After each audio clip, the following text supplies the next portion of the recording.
Hi hello. അപ്പോൾ എല്ലാവരും എന്താണ് സുഖമായിട്ടൊക്കെ ഇരിക്കുകയല്ലേ? അപ്പോൾ എൻ്റെ ഒരു പുതിയൊരു വീഡിയോയിലേക്ക് എല്ലാവർക്കും സ്വാഗതം. അപ്പോൾ ഇന്നത്തെ വീഡിയോ നമുക്ക് ഡെയിലി എന്തെങ്കിലും ഒരു കണ്ടൻറ്റ് വേണമല്ലോ വീഡിയോ ഇടാനായിട്ട്. അങ്ങനെ അപ്പോൾ ഇന്നത്തെ വീഡിയോ നമ്മുടെ സിനിമാ നടൻ ഹരിശ്രീ അശോകൻ അദ്ദേഹത്തിനെ കുറിച്ചാണ് കേട്ടോ. അദ്ദേഹത്തിനെ കുറിച്ചല്ല, അയാളുടെ വീടിനെ കുറിച്ചാണ്. അപ്പോൾ എല്ലാവരുടെയും വലിയൊരു ആഗ്രഹമായിരിക്കും അല്ലേ, സ്വന്തമായിട്ട് വസ്തു വാങ്ങിച്ചൊരു വീട് വയ്ക്കണം. വസ്തു ഉള്ളവർക്ക് വീട് വയ്ക്കണം, വസ്തു ഇല്ലാത്തവരെന്ത് ചെയ്യും? വസ്തു വാങ്ങിച്ച് വീട് വയ്ക്കും. അപ്പോൾ അതൊക്കെ ജീവിതത്തിൻ്റെ ഏറ്റവും വലിയ ഒരു ആഗ്രഹവും അങ്ങനെ അതായിരിക്കും എല്ലാവരുടെ സ്വപ്നം. നമുക്ക് അറിവാവുന്ന സമയം മുതലേ നമ്മുടെ ഉള്ളിലും അയ്യോ നമുക്ക് വീട്, നമ്മുടെ വീട്, അങ്ങനെയൊക്കെ ഒരു ചിന്തയൊക്കെ ഉണ്ടായിരിക്കും. എനിക്കുണ്ടായിരുന്നു കേട്ടോ. അടച്ചുറച്ച ഒരു വീട്, അതെൻ്റെ ഏറ്റവും വലിയ ആഗ്രഹമായിരുന്നു. ഓക്കെ, അതൊക്കെ അവിടെ നിൽക്കട്ടെ. അപ്പം അദ്ദേഹം വീട് വെച്ചു. ഇപ്പോൾ പുള്ളിക്കാരൻ അദ്ദേഹത്തിൻ്റെ സിനിമകൾ കാണാത്തതായിട്ടുള്ള ആരും കാണത്തില്ല നമ്മുടെ കേരളത്തിലല്ല, ലോകം മുഴുവനും. മലയാള സിനിമ ഇഷ്ടപ്പെടുന്ന എല്ലാവർക്കും അദ്ദേഹത്തെ അറിയായിരിക്കും. അങ്ങനെ അദ്ദേഹത്തിൻ്റെ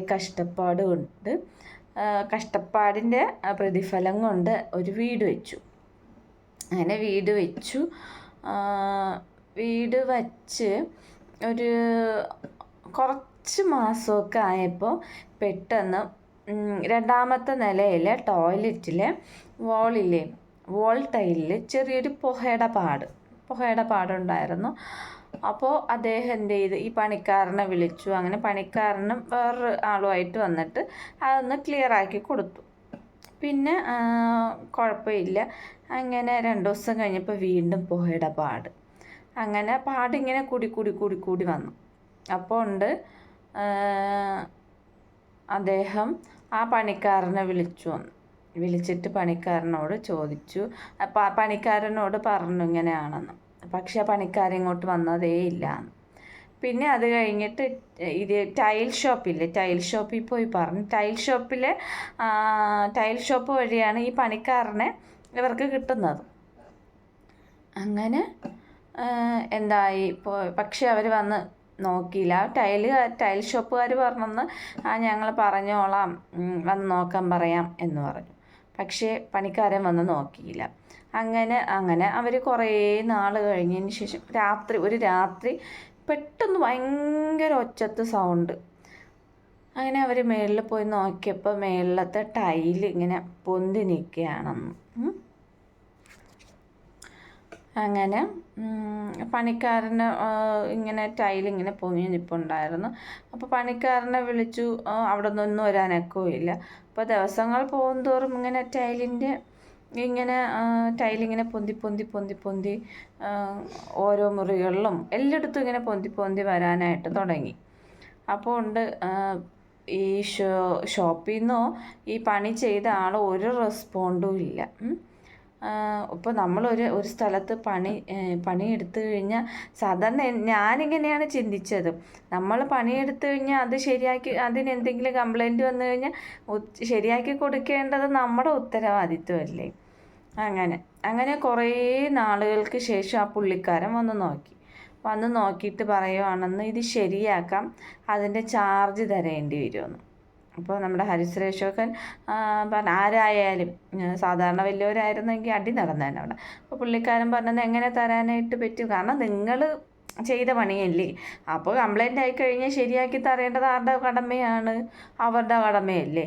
അപ്പോൾ അയാൾ പറ്റത്തില്ല, ചാർജ് ഇല്ലാതെ ചെയ്യാൻ പറ്റില്ല എന്നാണ് പറഞ്ഞത്. അപ്പോൾ ഓക്കെ. പിന്നെ 2018 ആയപ്പോൾ നമ്മുടെ ഹരിശ്രീ അശോകൻ കൺസ്യൂമർ കോർട്ടിലെ അവിടെ കൊണ്ടുപോയി കേസ് കൊടുത്തപ്പോൾ അവിടെ നിന്ന് കമ്മീഷനെ വെച്ചു. അപ്പോൾ ഈ 2 കമ്മീഷനെ വെച്ചു. അവർ 2 പേരും വന്ന് ടൈലിൻ്റെ പീസുകൾ ഓരോ പീസുകൾ എടുത്തിട്ട് പോയി ഗവൺമെൻറ്റിൻ്റെ ലാബിൽ ടെസ്റ്റ് ചെയ്ത സമയത്ത് ടൈലിന് കുഴപ്പമൊന്നുമില്ല. പക്ഷെ ഇത് കറക്റ്റായിട്ട് ഫിറ്റ് ആക്കാത്തത് കൊണ്ടുള്ള പ്രശ്നങ്ങളാണ് സംഭവിച്ചത് എന്ന് നമ്മുടെ കോർട്ടിൽ നിന്ന് വിധിയുണ്ടായി. അവർ അങ്ങനെയാണ് പറഞ്ഞത്. പിന്നെ മെയിനായിട്ടുള്ളൊരു പോയിൻ്റ്, അദ്ദേഹം 10 വർഷം കൊണ്ട് ഈ ആ ടൈലുള്ള വീട്ടിലാണ് താമസം. അപ്പം അതിൻ്റെ ടൈലിൻ്റെ പീസ് കൊണ്ട് കാലുകളിൽ മുറിവും, പിന്നെ ഈ ഗസ്റ്റായിട്ട് വരുന്നവരുടെ കാലുകളിൽ മുറിവൊക്കെ പറ്റാറുണ്ടെന്നൊക്കെ പുള്ളിക്കാരൻ ഒരു വീഡിയോയിൽ പറയുന്നത് ഞാൻ കേട്ടു കേട്ടോ. അപ്പം നമ്മൾ കഷ്ടപ്പെട്ടുണ്ടാക്കിയ ഒരു വീട്ടിൽ ഇങ്ങനെയൊക്കെ ഒരു അവസ്ഥ വരുമ്പോൾ വല്ലാത്തൊരു അവസ്ഥയാണല്ലേ. ചിന്തിക്കാൻ പോലും പറ്റുന്നില്ല. നമ്മൾ ഇത്രയും കഷ്ടപ്പെട്ടുണ്ടാക്കിയ വീടിനകത്തൊരു കുഞ്ഞ് ഡാമേജ് വരുമ്പോൾ തന്നെ ഒരു കറണ്ട് മീൻസ് ഒരു വൈകുന്നേരമൊക്കെ ആകുമ്പോൾ കറണ്ടെങ്ങാനും പോയിട്ട് വരാതിരുന്നാൽ തന്നെ ഒരു ടെൻഷനാണ്. ഓക്കെ, അതൊക്കെ അവിടെ നിൽക്കട്ടെ. അങ്ങനെ ഇപ്പോൾ കൺസ്യൂമർ കോർട്ടിൽ നിന്ന് വിധി വന്നിട്ടുണ്ട്.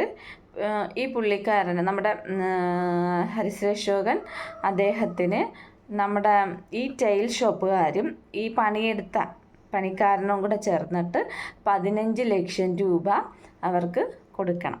അങ്ങനെ വിധി വന്നിട്ടുണ്ട്. അപ്പോൾ ഇതൊക്കെ കിട്ടിക്കഴിഞ്ഞാൽ ഇനി പുതിയ ടൈലൊക്കെ ഇട്ട് ഇനിയെങ്കിലും നല്ല ബെറ്ററായിട്ട് എല്ലാം കണ്ടിന്യൂ ആയിട്ട് നല്ല രീതിയിൽ പോകാൻ കഴിയട്ടെ അല്ലേ? ആണ്. അപ്പോൾ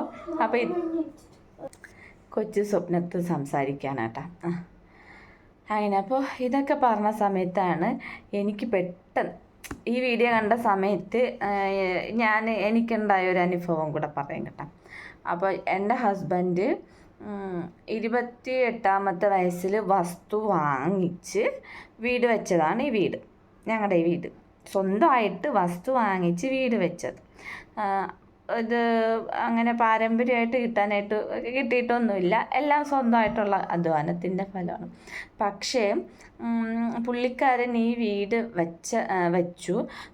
ഈ ആൾക്കാർ അയ്യോ അവൻ ഇത്ര വയസ്സല്ലേ ആയുള്ളൂ, ഈ വയസ്സിൽ അവൻ ഇത്രയും കഷ്ടപ്പെട്ടു അവൻ വലിയൊരു വീട് വെച്ചു, ആ ഒരു ചിന്തയിൽ ആരും ചിന്തിക്കുന്നില്ല. നിങ്ങളെന്താണ് ഇങ്ങനെ ഈ പഴയ മോഡൽ വീട് വെച്ചത്, പുതിയ രീതിയിൽ വീട് വെച്ചുകൂടായിരുന്ന, അങ്ങനെ ചെയ്തുകൂടായിരുന്ന, ഇങ്ങനെ ചെയ്തുകൂടായിരുന്ന, ആൾക്കാർക്ക് എന്തൊക്കെ അഭിപ്രായമാണ്. ഒറ്റ കാര്യമാണ് ചിന്തിക്കേണ്ടത്. ഞാൻ അങ്ങനെ ചിന്തിക്കും, ഈ പ്രായത്തിൻ്റെ ഇടയിൽ അവൻ സ്വന്തമായിട്ട് വസ്തു വാങ്ങിച്ച് വീട് വെച്ചല്ലേ, എന്തല്ലേ എന്നാണ് സാധാരണ മൈൻഡുള്ള ആരും ചിന്തിക്കും. പക്ഷേ ഇവിടുത്തെ ആൾക്കാർ ചിന്തിക്കുന്നത് ഇവൻ വീട് വെച്ചപ്പോൾ ഇവൻ അങ്ങനെ വെച്ചുകൂടാത്തത് എന്തല്ലേ ആൾക്കാർ. സത്യം പറഞ്ഞാൽ ഈ മനുഷ്യന്മാർക്ക് സ്വന്തം കാര്യം നോക്കാൻ ഇവിടെ സമയമില്ല. പക്ഷേ അപ്പുറത്തെ വീട്ടിലെ കാര്യം നോക്കാൻ എല്ലാവർക്കും സമയമുണ്ട്. അതാണ് കുറേ ആൾക്കാരിങ്ങനെ ചോദിച്ചിട്ടുണ്ട് കേട്ടോ. പിന്നെന്തുവാണ്, ഞങ്ങൾ വീട് ഇങ്ങനെ 4 കോണ് ആ രീതിയിലല്ലേ വയ്ക്കാനുള്ളത്, ഇവിടെ ഇങ്ങനെ 5-6 കോണില്ലേ, അങ്ങനെയൊക്കെ പറഞ്ഞിട്ട് അങ്ങനെ സംസാരം വന്നിട്ടുണ്ട്. പിന്നെന്താണ്, പിന്നെ ഈ പുറത്ത് ലൈറ്റ് ഇപ്പോഴത്തെ LED ബൾബ് അങ്ങനെ ഇല്ലേ, അത് വയ്ക്കാത്ത എന്താണ്. പക്ഷെ ഞാൻ കാണുന്ന വീടുകളിൽ അന്ന് പാല് കഴിഞ്ഞ് 2-3 ദിവസം മാത്രമേ അത് ഉപയോഗിക്കട്ടെ. അത് കഴിഞ്ഞിട്ട് പുറത്തോട്ടൊന്നും ആരും ലൈറ്റ് ഇടാറേ ഇല്ല. ചുമ്മാ കുറേ പൈസ ചിലവാക്കി അത്രേ ഉള്ളൂ. പക്ഷെ എനിക്ക് ഈ വീട് വലിയൊരു കൊട്ടാരം പോലെ ആണ്. കാരണം എൻ്റെ മനസ്സിൽ വലിയൊരു ആഗ്രഹമായിരുന്നു, ജനലും കതകും എല്ലാം ക്ലോസ് ആയിട്ടുള്ളൊരു വീട് വേണം എന്നുള്ളത്. അപ്പം അതെന്തായാലും എനിക്ക് സാധിച്ചു കിട്ടി. അതിനപ്പുറമൊന്നും ഞാൻ ആഗ്രഹിച്ചിട്ടില്ല കേട്ടോ. അപ്പം ഞാൻ വലിച്ചു നീട്ടുന്നില്ല. അപ്പം ഇത്രയൊക്കെയുള്ളൂ വീഡിയോ ആദ്യമായിട്ട് കാണുന്നവരാണെങ്കിൽ എന്തുവാണ് പറയാനുള്ള ലാസ്റ്റത്തെ ഡയലോഗ് വീഡിയോ ഇഷ്ടമായി ലൈക്ക്, ഷെയർ, സബ്സ്ക്രൈബ് ചെയ്യാൻ മറക്കല്ലേ.